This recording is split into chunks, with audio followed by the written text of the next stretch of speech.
Incoming freshmen next year, University of Toronto, Stanford University, 18-year-old kids. Coming into this, we've been through 3 years of COVID. I won't rehearse it all. One sentence, what would you say to them as they begin university at the age of 18 or 19? What's the restorative, the redemptive sentence? What should they do? Don't be thinking your ambition is corrupt.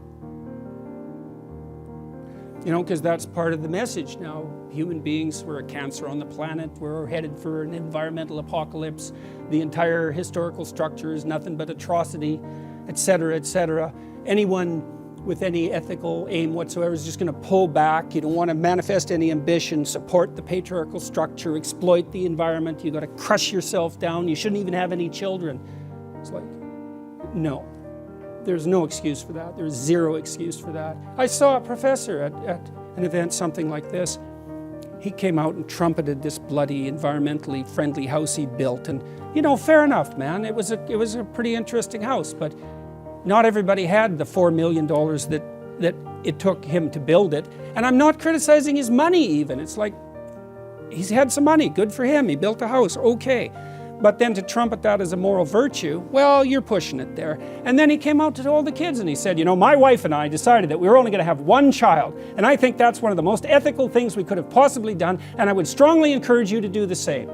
I thought, you son of a bitch. You get up in front of these young people. A lot of these kids were children of first-generation immigrants from China. And he showed all these images, you know, of these terrible factories in China, these endless rows of sterile mechanism that were subordinating all the Chinese people to this terrible, you know, capitalist machine.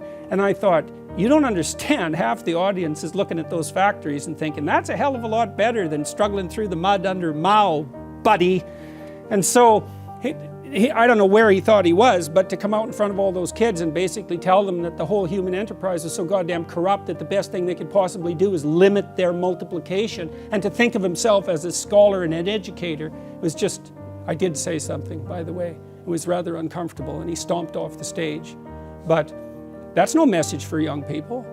There's no excuse for that. And you think, well, you know, we're going to destroy the planet. We have to do this. We have to demoralize the youth to be ethical. It's like, yeah, really, that's your theory? You're going to demoralize young people to be ethical? That's your theory? It's like, you should go home and think about that for like a year. And I'm passionate about this, you know, because you have no idea how many people that's killing. You have no idea. I see people everywhere, all over the world. They're so demoralized, especially young people with a conscience, because they've been told since they were little that there's nothing to them but corruption and power. It's like, how the hell do you expect them to react? You know, well, I shouldn't do anything then, you know.